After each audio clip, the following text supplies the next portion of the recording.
అందరికీ నమస్కారం. సార్ 2019లో జగన్ గారికి తోడుగా కేంద్రం నుంచి అండదండలున్నాయి. తర్వాత కేసీఆర్ ఉన్నాడు. ప్రశాంత్ కిషోర్ ఉన్నాడు. ఇలా ఆహ్, వారం రోజులు రద్దయిపోయే సీపీఎస్ ఉంది. మెగా డీఎస్సీ తర్వాత జాబ్ క్యాలెండర్ సంవత్సరానికి రిలీజ్ అయ్యే డీఎస్సీ ఇవన్నీ ఆయన చేతిలో ఉన్న అస్త్రాలు. ఇప్పుడు ఏమున్నాయి ఆయన చేతిలో? ఆయన సంది ఆయన సిద్ధంగా ఉన్నాడా? లేకపోతే సందిగ్ధంలో ఉన్నాడా? కాస్త మీ వివరణ చెప్పండి సార్. యాక్చువల్‌గా చెప్పాలంటే జగన్మోహన్ రెడ్డి గారు సిద్ధంగానే ఉన్నారు. ఎక్కడికి సిద్ధంగా ఉన్నారు అనంటే తిరిగి పులివెందులు ఎళ్ళిపోవటానికి సిద్ధంగా ఉన్నారు. తాడేపల్లి గృహాన్ని వదిలేసి పులివెందులు ఎళ్ళిపోవడానికి సిద్ధంగా ఉన్నారు. యాక్చువల్‌గా ఇప్పుడున్న ఆంధ్రప్రదేశ్ రాష్ట్రంలో ఉన్న పరిస్థితి అయితే మాలాంటి విశ్లేషకులకి కనిపిస్తోంది అదే. ఆయన ఇంతకు ముందు ఇచ్చిన ఇబ్బడి ముబ్బడిగా చెప్పేసినవి మొత్తం ఇప్పుడు చేయటానికి లేవు. ఇవి ఇప్పుడు మీరు మర్చిపోయినట్టున్నారు. ఇంతకు ముందు వివేకానంద రెడ్డి హత్య ఉంది, కోడి కత్తి ఉంది. ఈ 2 గూడా లేవు ఇప్పుడాయనకి. ఆయన రద్దు చేయటానికి వారంలో రద్దు చేయటానికి సీపీఎస్ లేదు. నెలలో ఇవ్వటానికి మెగా డీఎస్సీ లేదు. పెంచుకుంటూ పోతానికి పెన్షన్‌లు లేవు. ఆ! చే నేను ఏం చేసైనా సరే మిమ్మల్ని కాపాడుతాను, మద్యపాన నిషేధం చేస్తాను అని చెప్పటానికి మద్యపానం నిషేధం లేదు. కోడికి ఇప్పుడు చచ్చిపోవటానికి ఒక బాబాయి లేడు. ఎవడన్నా పొడవటానికి కోడికత్తి సీను లేదు. ఇన్ని అంశాలన్నిటిని పెట్టుకొని ఆయన నేను సిద్ధం, సిద్ధం అంటున్నాడు అనంటే, ఆయన సిద్ధం ఏమిటి అనేది ఆయన రిలీజ్ చేసిన 5 లిస్టుల్లో కనిపించిందిగా మనందరికీను. ఈ ఎమ్మెల్యేలందరిని ఇక్కడ తారుమారు, తక్కడమారు చేసుకొని వాళ్ళని ఇటు మార్చి, ఈళ్ళని అటు మార్చి ఉన్న పరువు, పరపతి కూడా పోగొట్టుకున్నాడు. మొన్నటి వరకు ఈ లిస్టులు రిలీజ్ చేయని ముందు వరకు జగన్మోహన్ రెడ్డి అనంటే వైఎస్ఆర్ కాంగ్రెస్ పార్టీలో సుప్రీం ఒక నియంత. ఏ మాట చెప్పాడంటే ఆ మాట జరిగి తీరాల్సిందే అని అన్నట్టుగా ఉండేది. ఇప్పుడు జగన్మోహన్ రెడ్డి మీదే సొంత పార్టీలో అది వ్యతిరేక గళం వినిపిస్తా ఉంది. అంత దాకా పరిస్థితి తెచ్చుకున్నాడు గదా! ఎంఎస్ బాబు గావచ్చు, జొన్నలగడ్డ పద్మావతి గావచ్చు, ఆళ్ళ రామకృష్ణారెడ్డి గావచ్చు, ఇంకెంతమంది లేరు? ఎంతమంది బయటకొచ్చేస్తూ ఉన్నారు. ఎంపీ బాలశౌరి ఎళ్లి జనసేన పార్టీలో జాయిన్ అయిపోయాడు.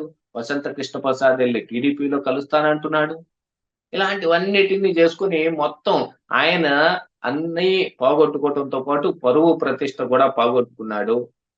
ఎప్పుడైనా సరే ప్రశాంత్ కిషోర్ లాంటి వాళ్ళు ఒక ప్లాన్‌లు ఏదైతే ఉంటాయో, ఇప్పుడు పింక్ డైమండ్ ఉంది. అప్పుడు మాట్లాడుకోవటానికి పింక్ డైమండ్ ఉంది. ఇప్పుడు ఆ పింక్ డైమండ్ లేదు అనే సంగతిని ఆయనే చెప్పుకోవాల్సొచ్చింది. పింక్ డైమండ్ లేదురా బాబు అని. సజ్జల రామకృష్ణారెడ్డి ఇగ అసలు ఉన్న జగన్మోహన్ రెడ్డికి ఉన్న పరువు కాస్త తీసేశాడు. ఆయనకప్పుడు అవగాహన లేక ఏదో జెప్పాడు. ఇప్పుడది కుదరదు అని. దాంతో పాటుగా ఈ టీచర్లు మొత్తం తోటి సున్నం బెట్టుకున్నారు. వాళ్ళని వేధింపుడు వేధించకుండా ప్రవీణ్ ప్రకాష్ అనే ఒక ప్రిన్సిపల్ సెక్రటరీని తీసుకొచ్చి విద్యాశాఖలో పెడితే అతను టీచర్లని ఏ రకంగా వేధించాడనేది కూడా చూసాం. ఇప్పుడేమైంది? వాళ్ళకి టీచర్లు అప్పుడు కోరుకున్నారు. ఎందుకు? వాళ్ళని తీసుకెళ్ళి కరోనా టైంలో ఈ వైన్ షాపుల దగ్గర కాపలాలకి లైన్‌లో నుంచున్న వాళ్ళకి కాపలాకి పెడితే మమ్మల్ని బోధనేతర విధుల నుంచి తప్పించండి అని అడిగితే దాన్ని సాకుగా తీసుకొని ఎలక్షన్‌ల నుంచి తప్పించేసి మొత్తం సచివాలయం సిబ్బందిని అందులో తీసుకొచ్చి పెట్టేస్తే మొత్తం మనం గెలవటం గ్యారంటీ అనే విషయాన్ని ఆయన గట్టిగా నమ్మి ఆ లిస్ట్ పంపించారు. అదేం కుదరదు పొమ్మని చెప్పారు పైనుంచి. ఎన్నికల కమిషన్ ఏంటి? దానికి ఒక ప్రాసెస్ ఉంటుంది. దానికి కొంతమంది సిబ్బంది బాగా వెల్ ట్రైన్డ్‌గా ఉండాలి. ట్రైనింగ్ తీసుకున్న వాళ్ళు కావాలి. దాంతో పాటుగా గెజిటేటెడ్ ఆఫీసర్ ర్యాంక్ ఉన్న వ్యక్తులు కూడా కావాల్సుంది. ఒక్కడు కూడా లేడు ఈ సచివాలయం సిబ్బందిలో. Gazetted officer ఎందుకుంటాడు? అసలు ప్రాసెస్ మర్చిపోతే జగన్మోహన్ రెడ్డికి తెలియకపోతే తెలియజెప్పాల్సినోళ్ళు ఈ సలహాదారులు. అందులో మెయిన్‌గా సజ్జల రామకృష్ణారెడ్డి. అతనంత దరిద్రుడు ఇంక ఈ భూప్రపంచం మీద ఉండడనేది నా ప్రగాఢ విశ్వాసం. ఎందుకు అనాల్సొస్తుంది అనంటే, ఇప్పుడు ఈ టీచర్లుని విధుల నుంచి తప్పిచ్చేస్తే మనం త ప గ్యారంటీగా మళ్ళీ గెలుస్తాం అని జగన్మోహన్ రెడ్డికి ఆశ ఉందనుకోండి. కుదరదండి. అలాగా మళ్ళీ మనమే దెబ్బతింటాం అని చెప్పాలి. కానీ జగన్మోహన్ రెడ్డి ఆలోచనకి సై అంటే సై సై అని సంకలు గుద్దుకుంటా బయటకొస్తే ఈరోజు అవమానాల పాలవుతుంది ఎవరు? జగన్మోహన్ రెడ్డి కాదా? ఆ మాత్రం చేయటానికి ఇతనికి మరి సలహాదారు పోస్ట్ ఎందుకు? 4,00,000 సాలరీ ఎందుకు? ఎర్రబొగ్గ కారెందుకు? ఆహ్, క్యాబినెట్ మినిస్టర్ హోదా ఎందుకు, ఫోన్లకు బిల్లులు ఎందుకు, ఇవన్నీ ఎందుకు? ఏం చేయను మీరు వీళ్ళందరికీ? మీరు 4 కనీసం లక్షలు అవి ఉన్నారు సార్. చెప్పని కాడికి. మీరు ఆయన శాలరీ 4 లక్షలు ఉన్నారా? ఇందాక 2 కోట్లని విన్నాను ఆయన నెలకి శాలరీ. అంటే సలహాదారులందరికీ నాకు నాకు తెలిసి 4 లక్షల శాలరీయే. ఏమో కరెక్టే. చెప్పలేము. మొన్న జగన్మోహన్ రెడ్డి ఆయనకి గత 5 ఏళ్లుగా ఆయనకి ఏమైనా ఇచ్చిన శాలరీలు 140 కోట్లంట. అది ఏమైనా జరుగుతుంది. ఇప్పుడు ఋషికొండకు బోడిగుండు ఒకటి కొట్టి దాని మీద ఒక భవనం కట్టారు. దానికి ఎంత ఖర్చు పెట్టారో ఎవరికీ చెప్పకుండా దాచుకుంటే దాన్ని న్యాయస్థానం ద్వారా బయటకొస్తే అప్పుడు గాని మనకు తెలిసింది 400 కోట్లు ఖర్చు పెట్టారనే సంగతి. ఎవరు ఏం చెప్పగలరు సార్? 2 కోట్లు కాకపోతే 4 కోట్లు ఇచ్చేస్తాడు.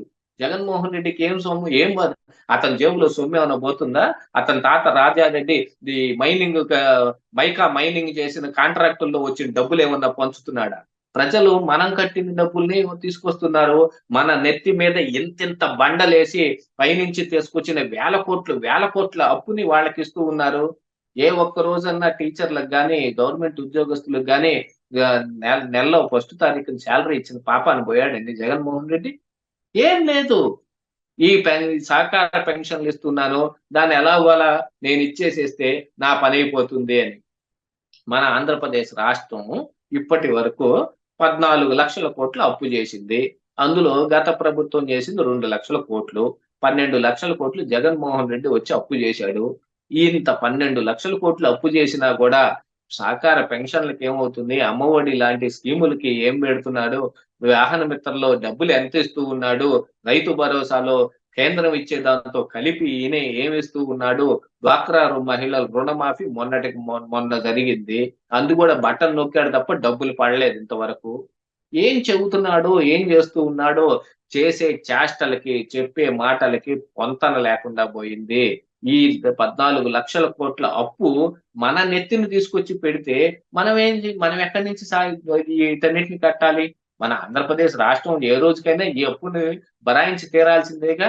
దీనన్నిటి మీద వడ్డీకి జమేసుకునేవి కూడా చాలా ఉన్నాయి.